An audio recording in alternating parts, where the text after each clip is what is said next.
அண்ணி, செல்வி, எப்படி இருக்கீங்க அண்ணி? ஹாஸ்டல்ல எப்பவுமே உங்களை பத்தி தான் நீ நினைச்சுக்கிட்டே இருப்பேன். எப்படி இருக்கீங்களோ என்ன பண்றீங்களோன்னு உங்க நினைப்பாவே இருப்பேன். எப்படா இந்த சனி ஞாயிறு லீவ் வரும்னு காத்துக்கிட்டு இருந்தேன். விட்டதும் உங்களை பார்க்க வந்துட்டேன்.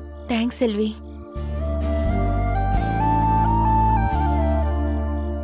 என்னாச்சு அண்ணி? ஏன் ஒரு மாதிரி இருக்கீங்க?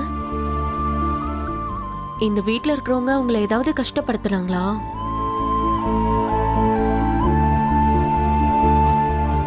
இவங்க ஏன் இப்படி நடந்துக்கிறாங்கன்னு எனக்கு ஒண்ணுமே புரியல.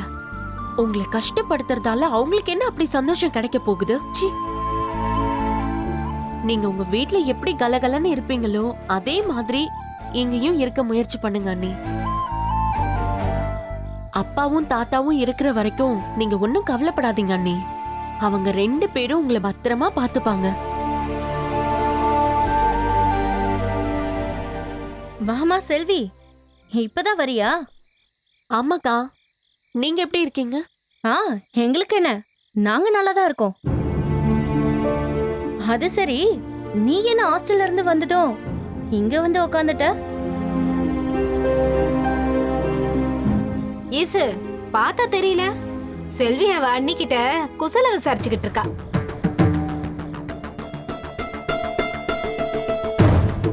ஏம்மா செல்வி, வந்ததும் பெத்த ஆத்தாவை கூட பார்க்காம அண்ணிக்கிட்ட அப்படி என்ன குசல விசாரிச்சுக்கிட்டு இருக்க? என்னப்பா அவனை அப்படி கேட்டுட்ட? அண்ணன் பொண்டாட்டி மேல அம்புட்டு பாசம் இல்ல செல்வி? எது எப்படியோ, கூட கூட பேசுறது, ஒட்டி உறவாடுறதெல்லாம் இதோட விட்டுடு. இல்லனா அவளோட ராசி நட்சத்திரம் உன்னையும் ஒட்டிக்க போகுது. ஆமா ஆமா, எப்பேற்பட்ட ராசியும் நட்சத்திரத்தையும் அம்மனி வர வாங்கி வந்து பிறந்திருக்காங்க. கொஞ்சம் பார்த்து சூதானமா இருக்கணும் செல்வி, இல்லனா அம்புட்டு தான். ஆமா, உனக்கு வேற கல்யாணம் ஆகல. இவ கூட இப்படியே ஒட்டிட்டு இருந்தா நீயும் இவ்வளவு மாதிரி தான் கஷ்டப்படணும். பாத்துக்கோ, சொல்லிட்டேன்.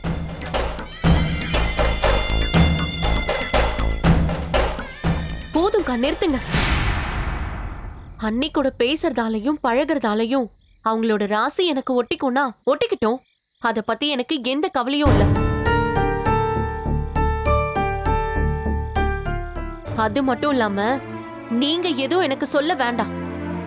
யார்கிட்ட எப்படி நடந்துக்கணும், எப்படி பழகணும்னு எனக்கு நல்லா தெரியும். என்ன ஈசு, இவ இப்படி பேசுறா? பேசட்டும் பேசட்டும். இந்த வீட்ல யார் தான் நம்ம சொல்றத கேக்குறா? இவ கேக்குறதுக்கு. நம்ம தங்கச்சி நல்லா இருக்கணும்னு சொல்றோம். அவன் என்னடானா கேட்க மாட்டேன், என் தலையில நானே மண்ணள்ளி போட்டுப்பேன்னு சொல்றா. அதுக்கு நம்ம என்ன செய்ய முடியும்? போய் பட்டு திருந்தட்டும். வாப்பா, ஒண்ணு போலாம்.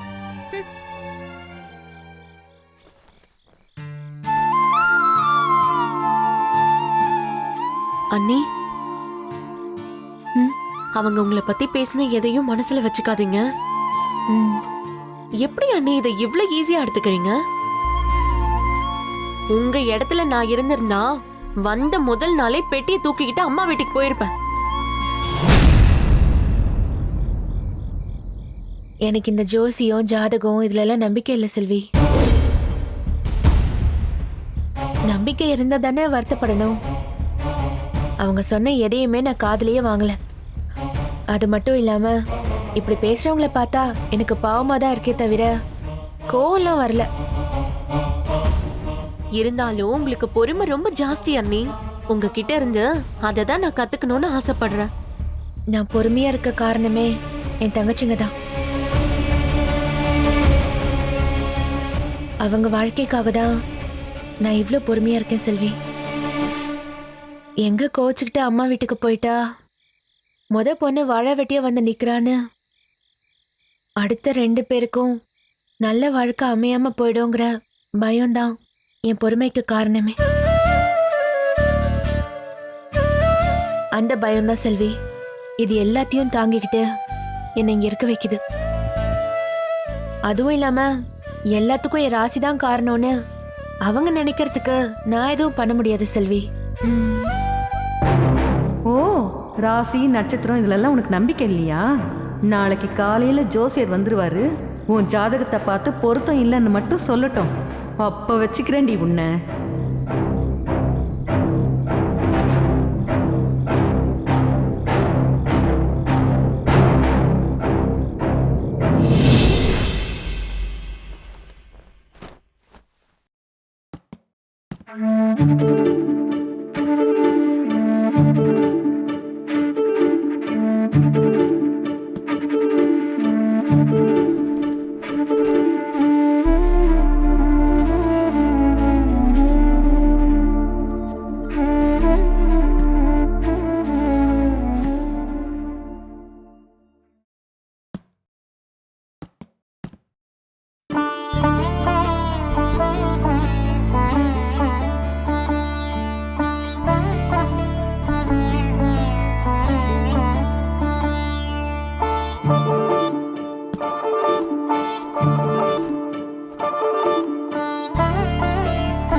அவர் மாடியிலேருந்து தெரியாமலாம் கீழே விழல. தனக்கு கையோ காலோ உடைஞ்சாதான் இந்த ஏற்பாட்டெல்லாம் நிப்பாட்ட முடியும்னு யோசிச்சு வேணும்னே மாடியிலேருந்து கீழே விழுந்து தன்னோட கையை உடைச்சிக்கிட்டாரு.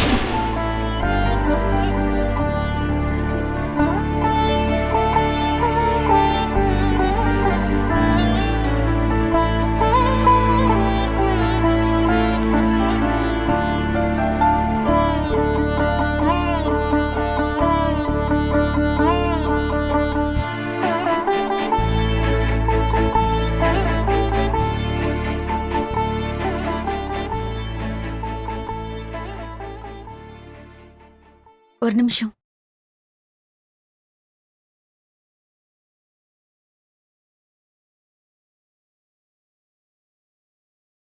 சொல்லுங்க. நான் வேணா அயன் பண்ணி தரவா?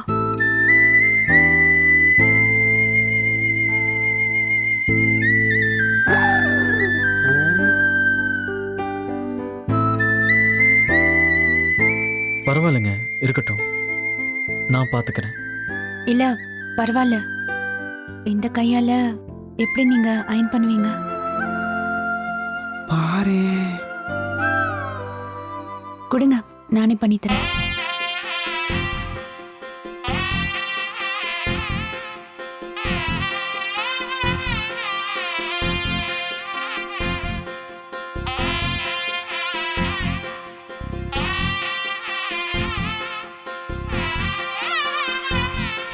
உன்னை காயப்படுத்தக்கூடாது, உன்னை கஷ்டப்படுத்தக்கூடாதுங்கிறதுக்காக தான் அவர் தண்ணியே காயப்படுத்திக்கிட்டு கஷ்டப்பட்டுட்டு இருக்கார். உன் மேல எவ்வளோ மதிப்பும் மரியாதையும் கருணையும் வச்சிருந்தா அவர் இப்படியெல்லாம் பண்ணியிருப்பாரு. யோசிச்சு பாருங்க.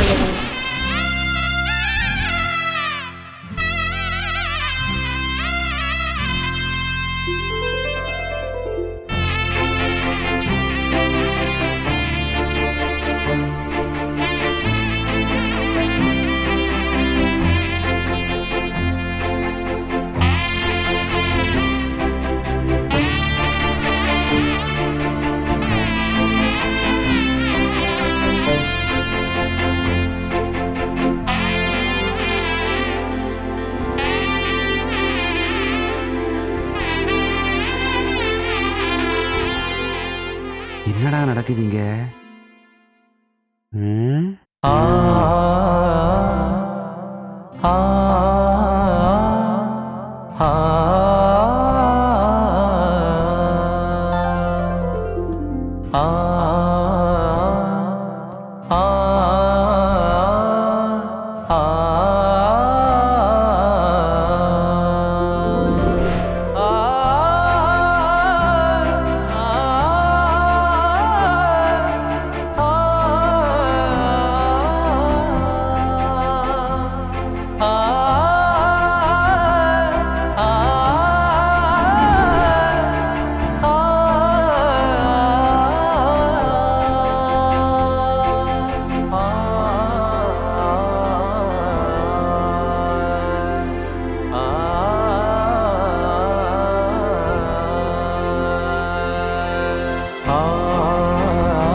இது எல்லாத்தையும் பீரோல எடுத்து வச்சுட்டுமா?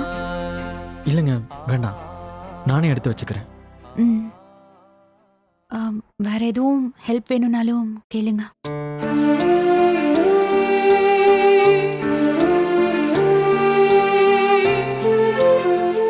தேங்க்ஸுங்க. வெற்றி. ஏண்டா தம்பி, நான் பார்த்தது என்ன கனவா அல்லது நினைவா? அந்த குழப்பத்தில் தானே நானும் இருக்கேன். நான் பாட்டுக்கு அயன் பண்ணிக்கிட்டு இருந்தேன். அவங்களாம் வந்தாங்க, அயன் பண்ணி தரேன்னு வாங்கினாங்க. அப்புறம் அயன் பண்ணி வச்சுட்டு போய்கிட்டே இருக்காங்க. ஒண்ணுமே புரியலண்ணே. யோ, நான் தான் சொன்னோம்ல, மலரு கண்டிப்பா மனசு மாறும்ட்டு. நீ தான் நம்ப மாட்டேன்ட்ட. இந்த பாரியா, உன் துணிய கையால தொட்டு துவைக்க முடியாம தான் அந்த புள்ள அழுதுச்சுன்னு நீ சொன்ன. இப்ப பார்த்தேல, அதே துணிய அந்த புள்ளைய தான் கையால தொட்டு அயன் பண்ணி வச்சுக்கிட்டு போயிருக்கு. வேற ஏதாவது உதவி வேணும்னா கேளுன்னு வேற சொல்லிட்டு போதே. எம்பிட்டு பெரிய மாற்றம்யா அது. ஆனா இது எதனாலன்னு தெரியலையேண்ணே. அட, எதுனாலயா இருந்துட்டு போட்டுமியா, செஞ்சுச்சா இல்லையா அது போதும் நமக்கு. இந்தா மலரின் முதல் மனம் மாற்றம் இது. போக போக மனசு மாதிரி உங்ககிட்ட எப்படி சாதாரணமா பேச போகுதுன்னு மட்டும் பாரு. யோ, மாற்றங்கள் வினா, மாற்றங்களே விடை. அதான் அது. சந்தோஷம்யா, அண்ணனுக்கு ரொம்ப சந்தோஷம். ஏய், இதே கணி, இதே இப்ப வந்துட்டேன் அப்பிச்சி. இந்த வந்துடுறேன்.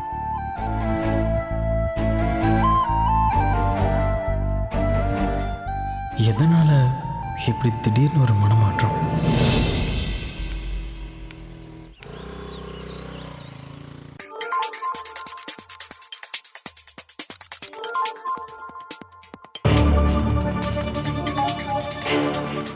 அஞ்சலி,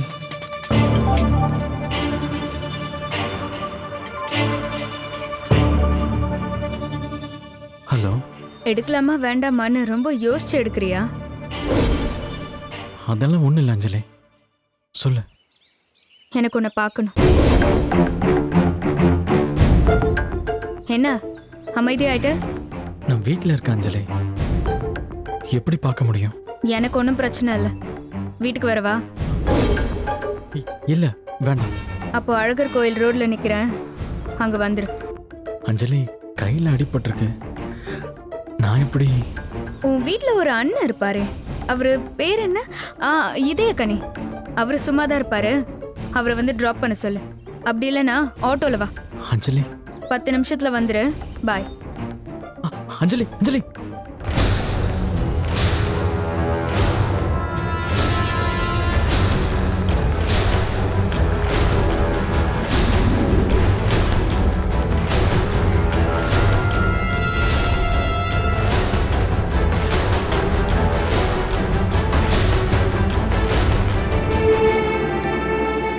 என்ன விஷயமா வர சொன்ன அஞ்சலி? எனக்கு வர கோவத்துக்கு உன்னை அப்படியே கொல்லணும் போல இருக்கு. ஆனா என்னதான் இருந்தாலும் நீ என்னோட விக்டரின்னு நினைக்கும் போது, நான் உன்னதான் உருகி உருகி லவ் பண்ணேன்னு நினைக்கும் போது வர கோவம் எல்லாம் நின்னுடுது. ஏன்டா இப்படி பண்ண? நான் உன்னை எவ்வளவு சின்சியரா லவ் பண்ணேன். உன்னால எப்படிடா எனக்கு துரோகம் பண்ண முடிஞ்சது? அவளுக்கு தாலி கட்டின அந்த நிமிஷத்துல கூட உனக்கு என் ஞாபகம் வரலையா? என்ன நினைச்சு கல்யாணம் பண்ண? அஞ்சலி வந்தா அவகிட்ட சொல்லிக்கலான்னு என்ன ஈஸியா நினைச்சிட்டியா? 3 வருஷம் பின்னாடி பைத்தியம் மாதிரி தெரிஞ்சனே, அதெல்லாம் மறந்துட்டியா விக்டரி? பதில் சொல்லு. உன்னோட எல்லா கேள்விக்கும் என்னோட ஒரே பதில், என்ன மன்னிச்சிடு அஞ்சலி. இது எப்படி விக்டரி பதிலா இருக்க முடியும்? விக்டரிங்கிற ஒருத்த என்னோட வாழ்க்கை, அந்த வாழ்க்கையை எனக்கு இல்லாம பண்ணிட்டே விக்டரி. அப்படி என்ன காரணம் விக்டரி இந்த கல்யாணத்தை நீ அக்செப்ட் பண்றதுக்கு? குடும்ப சூழல் தான் அஞ்சலி, அதை தாண்டி வேற எதுவுமே இல்லை. பாசத்தை கொட்டி வளர்த்த என் ஐயாவும், எப்பவும் என்ன குடிக்கார, ரவுடி, உதவாக்காரன்னு திட்டின என் அப்பாவும் என் கையை பிடிச்சிட்டு இந்த கல்யாணத்தை பண்ணி குடும்பமானத்தை காப்பாத்துன்னு கெஞ்சினாங்க. அப்ப எனக்கு வேற வழி தெரியல அஞ்சலி. உறவுக்கும் பந்தத்துக்கும் கொடுத்த வாக்குக்கும் உசிரியே கொடுக்கிற பரம்பரையில இருந்து வந்தவன்னா என்னால அவங்க பேச்ச தட்ட முடியல அஞ்சலி. அப்போ நான் உன்னோட ஒரு வெள்ளியா விக்டரி? எனக்கு நீ பண்ணது நியாயமா சொல்லு?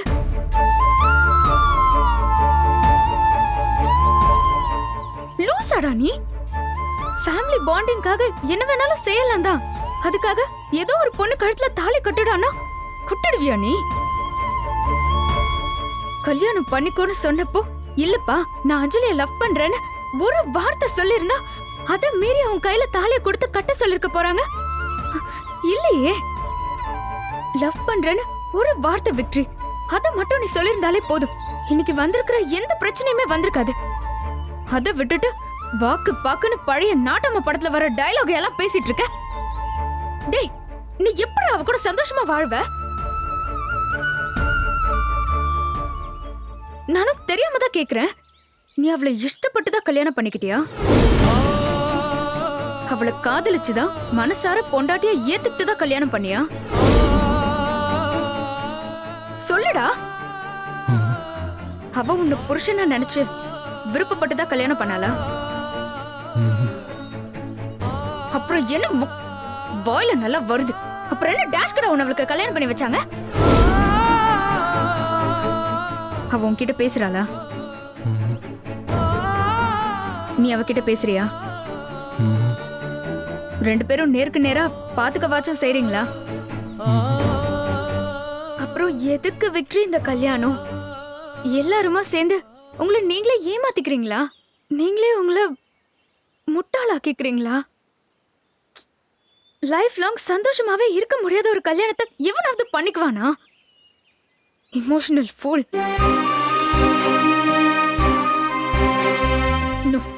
நான் இதுக்கு சம்மதிக்கவே மாட்டேன். நீ வேணா அப்பா சொன்னாரு ஐயா சொன்னாருன்னு உன் வாழ்க்கையவே தியாகம் பண்ண தயாரா இருக்கலாம். ஆனா என்னால அக்செப்ட் பண்ணிக்கவே முடியாது. நான் 1 year வெயிட் பண்றேன். 1 yearக்குள்ள நீ அவளை டிவோர்ஸ் பண்ணிட்டு வா. நாம கல்யாணம் பண்ணிக்கலாம்.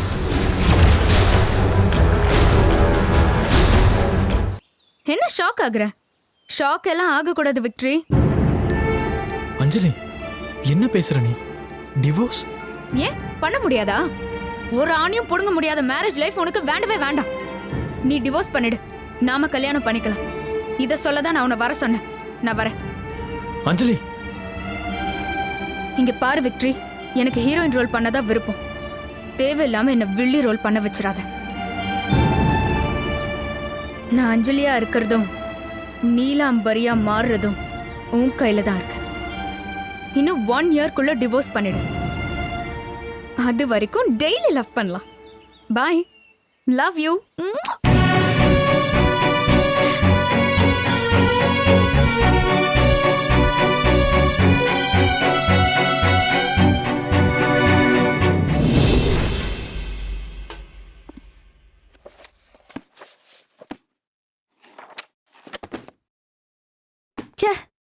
இங்க தானே வச்சேன். இப்ப பார்த்தா காணுமே. என்னைக்கும் தேடுறது மட்டும் கிடைக்கவே கிடைக்காது. சின்னம்மா, என்ன ஈசு? என்ன சின்னம்மா, என்ன தேடிட்டு இருக்கீங்க? வேற என்ன, எல்லாருடைய ஜாதகத்தையும் இதில் தான் வச்சிருந்தேன். இதுல மாறன் ஜாதகமும் வெற்றி ஜாதகமும் இருக்கு. மலர் ஜாதகத்தை மட்டும் காணும். அதை தான் தேடிட்டு இருக்கேன். அதை எதுக்கு இப்ப தேடுறீங்க? என்ன ஈசு, நீ தானே ஜோசியர்கிட்ட மலர் மாறன் ஜாதகத்துக்கும் வெற்றி மலர் ஜாதகத்துக்கும் பொருத்தம் இருக்கான்னு பார்க்க சொன்ன. நம்ம குடும்ப ஜோசியர் ஊர்ல இருந்து வந்துட்டாராம். அதான் வீட்டுக்கு வர சொல்லியிருக்கேன். அவர்கிட்ட காட்டுதான் ஜாதகத்தை தேடிட்டு இருக்கேன். அதுக்கு எதுக்கு இவ்ளோ கஷ்டப்படணும்? அவங்க வீட்டுக்கு சொல்லிவிட்டா ஜாதகத்தை கொடுத்துட்டு போறாங்க. நாம என்னைக்கு கேட்டு அவங்க என்னைக்கு கொடுத்து அனுப்புறது? ஜோசியர் வந்துட்டு இருக்கேன்னு போன் பண்ணாரு. அவர் வரதுக்குள்ள தேடி எடுத்தா தானே நல்லா இருக்கும். இங்க தானே வச்சேன். எனக்கு நல்லா ஞாபகம் இருக்கு.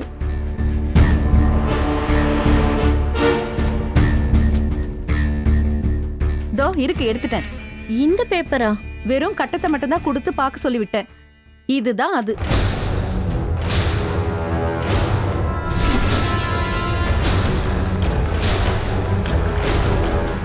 மறுபடியும் சொல்றேன், மாறனுக்கும் மலருக்கும் கல்யாண பொருத்தம் கிடையவே கிடையாது. அதையும் மீறி எல்லா ஏற்பாடும் நடந்ததுனாலதான் மாறனோட உயிரே போயிருக்கும்னு நான் சொல்றேன். மாறனை தூண்டி விட்டது மலராதான் இருக்கணும். ம் கரெக்ட் சின்னம்மா, நீங்க சொல்றது 100க்கு 100 உண்மை. இனிமே நீ இந்த வீட்ல இருக்க கூடாது. வெளியே